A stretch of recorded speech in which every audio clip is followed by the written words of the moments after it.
Hello friends, অষ্টমীর দিন বিকালে বন্ধুদের সাথে ঘুরতে গিয়েছিলাম। তার ভিডিও নিয়ে আমি চলে এসেছি। তো জানি ভিডিওটা দিতে অনেকটাই দেরি হয়ে গেল, কারণ আমার কিছু কাজ পড়ে গিয়েছিল, তার জন্য আমি এডিট করতে একদমই পারিনি।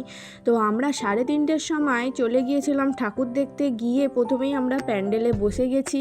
তো একটু প্যান্ডেলে বসে থাকার পরে সন্ধে হতেই আমরা মেলাটা ঘুরতে লাগলাম। আর মেলাতে তো দেখতেই পাচ্ছ কত রকমের জিনিস বিক্রি হচ্ছে। আর মেলায় ঘুরতে কার না ভালো লাগে বলো, সবারই তো ভালো লাগে মেলায় ঘুরতে।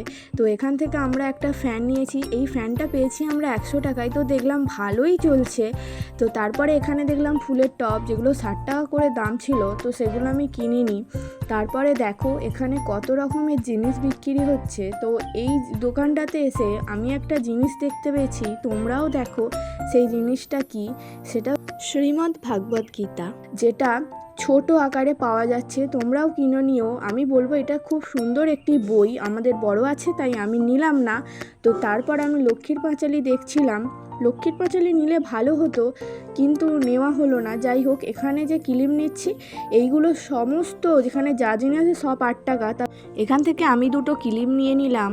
তারপর আমরা প্যান্ডেলটার সামনে গেলাম। কত সুন্দর দেখতে লাগছে বলো তো প্যান্ডেলটা। তারপরে এই যে জিনিসটা দেখতে পাচ্ছ, এটা যে জল ফ্রেশ করার জিনিস, তো ভালোই লাগলো জিনিসটা। সেদিনে খুব গরম ছিল। আমরা আইসক্রিম খেলাম। ভিডিওটা এই পর্যন্ত। আজকের মতো আসি, বা